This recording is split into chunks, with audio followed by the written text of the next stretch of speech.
I apologize. I said I was going to play the interview next. I'm going to wait until...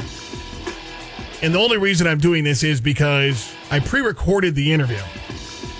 And there were some last names mentioned that I don't want to go over the air. So that's the only reason I'm doing this.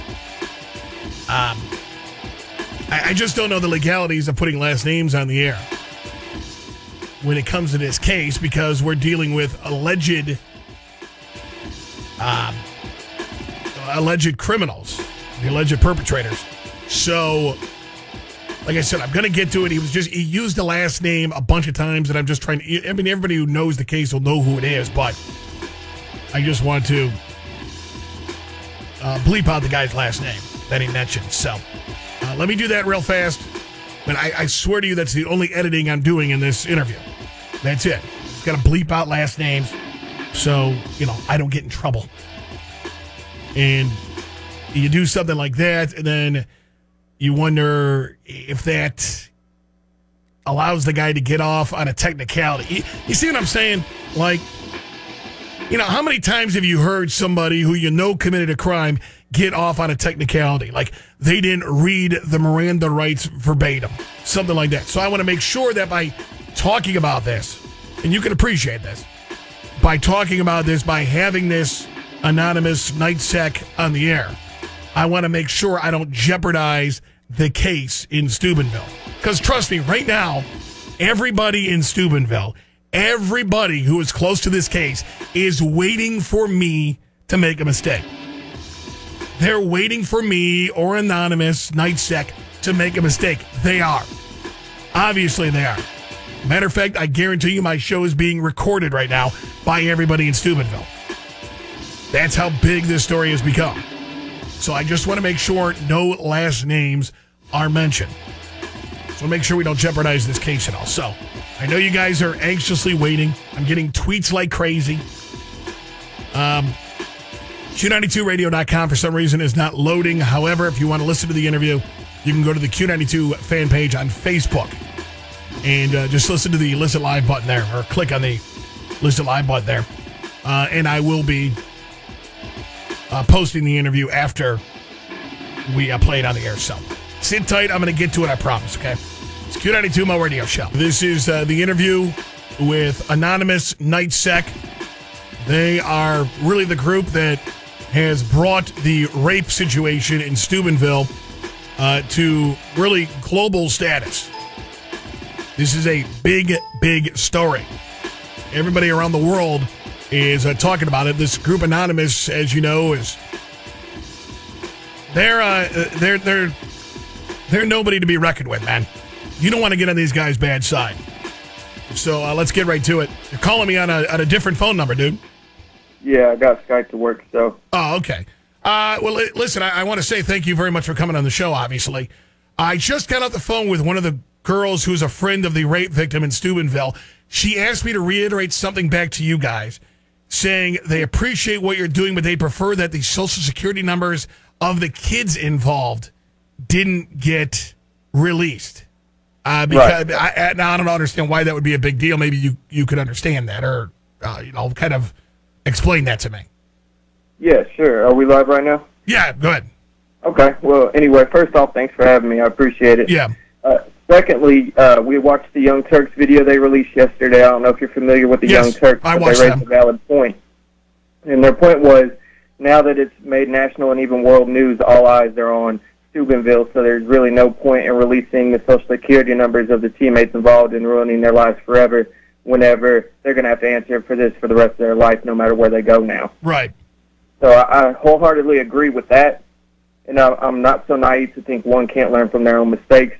But so I basically decided it wasn't in our best interest in order to relentlessly pursue that. Okay.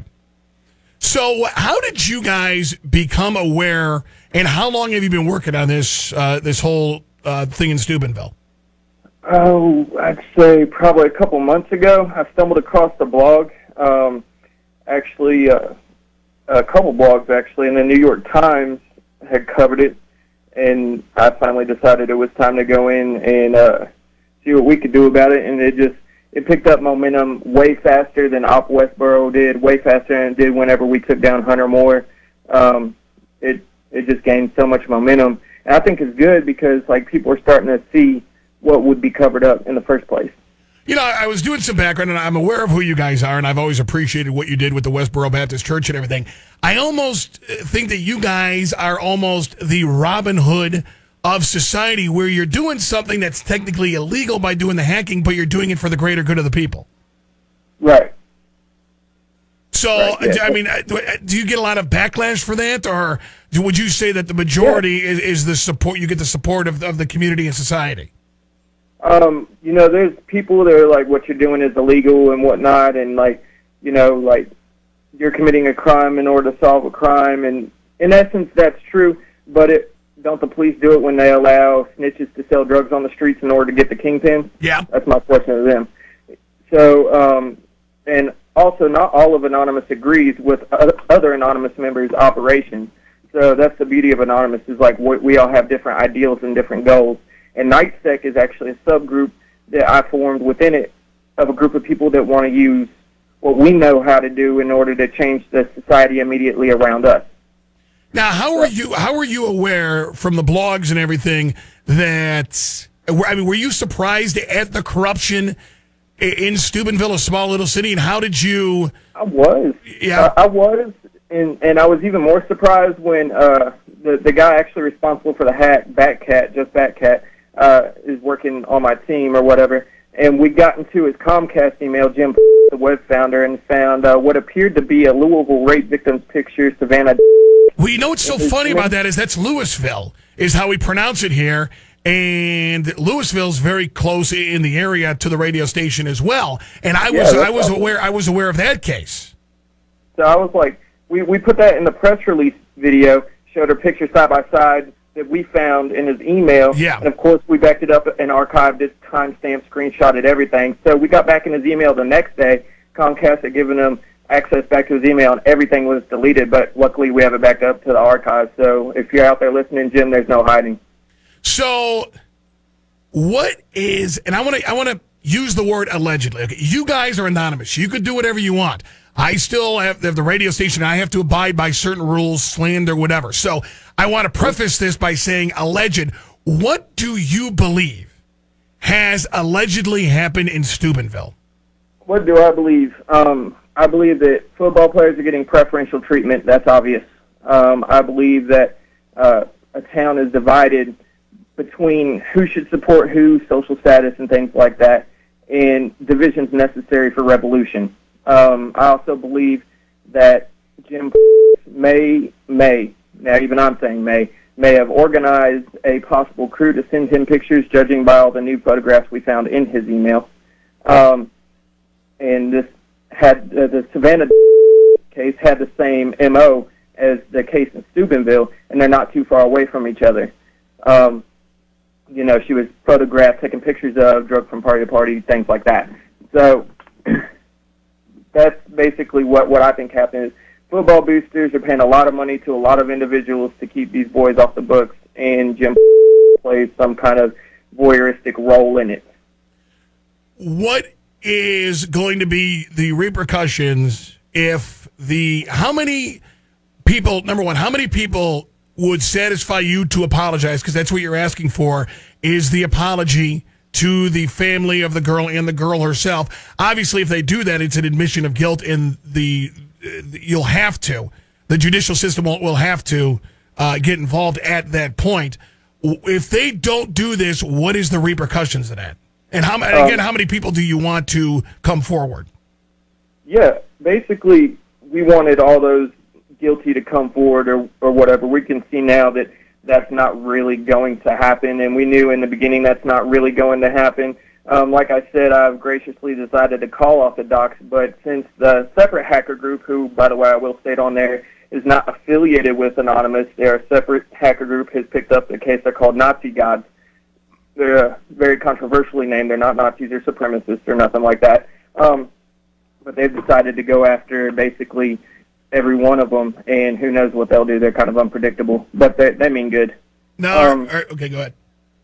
Basically, we asked a couple to come forward. A couple did and actually proved innocence, and that they were set up by their friends, like they had phone records to show, like Harold had phone records to show. So he's been cleared. Cody tried to come forward and apologized, and his Twitter account wasn't posting anymore. And then I found a screen-captured Twitter picture where a young girl who I will not name had posted a conversation where it says, Cody set me up, and he just stood there while I was raped. Wow. So basically, we have that screen capture floating around Twitter. I mean, it reached me. Somebody posted it before, it reached me, and then whenever it reached me, it continued circulating. So, I mean, once you put stuff on the internet, it's out there. Right. There's no getting it off, period. But that right there kind of recanted Cody's basically apology, but his apology actually had his court case dropped against the popular blogger Prinny, I believe today, got dropped. His parents were suing her for libel and slander for posting all the information that I put in the video, basically all the twit pictures and stuff like that, and the Instagram photo, and that got dropped today, basically, and so that basically will probably develop into Cody's having some implication in this case. So there's rallies that are set up for this Saturday and the following Saturday. From what it looks like on Twitter, this is going to be pretty big. Am I right? Yeah. Roseanne Barr, like presidential nominee and longtime comedian, The Roseanne Show, Roseanne Barr, has announced her plans to come. We got people flying in from all over the United States, everywhere from L.A., from Georgia, Florida. Occupy is December 29th and January 5th at noon. Your rights to protest are on the sidewalk without a permit. That's protected under the U.S. Constitution. There is no mask ban in progress. There was a mask statute, but it's since been nullified in the past years. So you can wear a mask. If a police officer asks you to remove your mask, you can plainly state that there is no mask law. If he tries to get physical with you, get his badge number politely, say, okay, I'm not resisting, move your mask to the back of your head, but still wear it, therefore it is not covering your face. Make signs to express your views. You have a right to protest, and, you know, we can come in and announce, basically, that this is happening, but it's really up to the citizens and those in the surrounding areas to make change happen in their own community. I'll tell you what, it is very commendable what you guys are doing, and it's really, when you look at the history of Anonymous, you guys have gone after some really big fish, and you guys have done a lot. I mean, when you're talking about MasterCard, you're talking about Sony, you're talking about, you know, the Westboro Baptist Church, even the U.S. Department of Defense and everything. So it's really wild that a small city has really intrigued you like it has. Yeah, it just, to me, it really struck, and then I discussed it with a few other people, and it really just struck us as like one of those lost in time. If we don't do something, then this is just going to get forgotten because, you know, they're tucked away in the foothills of the Appalachians, and, you know, we just can't let injustice go by. Like, we attack it on a large scale, we attack it on a small scale because Anonymous is everywhere. I mean, we got Anonymous working in police departments in Steubenville. We got Anonymous working in sheriff departments for Abdallah. We got Anonymous working in City Hall. We got there's Anonymous everywhere. We got medics showing up to Occupy events. I have security in place already for the Occupy events. You know, if somebody tries to incite violence, report them, film them. The Supreme Court upheld the citizens' right to film police. You are allowed to film police. They cannot take that away from you. Get their badge number, report them to the American Civil Liberties Union, the ACLU. People represent you for free. And also the Ohio Group for Stopping Sexual Violence is offering to represent the victim in this case, I believe, for free, if she'll just contact them as well. All right, well, listen, I will probably, I shouldn't say probably, I will be there Saturday. I'll be there the following Saturday. If there's a way even that maybe you can get a hold of Roseanne, I'd like to get her on the show and find out how she became aware of this and why she's taken such a big interest in this story as well. I mean, I know her past of, you know, obviously sexual abuse and everything, so I'm sure that has something to do with it. If you could do that, that'd be fantastic. I'm going to keep promoting it, keep tweeting it. You guys keep tweeting with me, and let's get justice done in Steubenville, seriously. Yeah, sure. I mean, I'm already here. You know, the snow looks great on the university behind my hotel. So it's pretty cold, though. Yeah, oh, yeah. So you're already here. You're already in Steubenville, huh? Yep, that's wow. Right. Yep, I have no problem saying that I am here. Good luck finding me, you know. Wow. It's got to be crazy to live your life like that, where you are anonymous. Isn't that kind of wild? Are you afraid for your safety at some point? Sometimes I walk around and I'm like, some random person at a bar will just start talking about computers or something just randomly, and I won't even say it because in real life I don't even look it. Yeah. So I'm saying, like, what are you trying to do? What were you trying to keyword me? Like, stuff like that. So I won't talk to them. It's just got to be wild that you always have to be on the defense. Yeah, it took some getting used to for me, and like, there's only like 2 people in the entire world that know I do what I do, and I've never used my screen name anywhere else in the entire world. So that's the key to becoming anonymous, right there. Just and anonymous is everywhere. Like they're everywhere. You don't know who they are. Yeah, that's true. Wow. Well, listen, man, it's a great cause what you guys are doing. I know the city of Steubenville, from what I'm hearing, is quite grateful, and I appreciate you coming on the show, man. I really do. Hey, no problem. Thank you for having me. Yes, I will. I won't know you, but I'll see you on Saturday. Yes, sir. All right, goodbye. Bye. There you go. Night Sec from Anonymous on the show.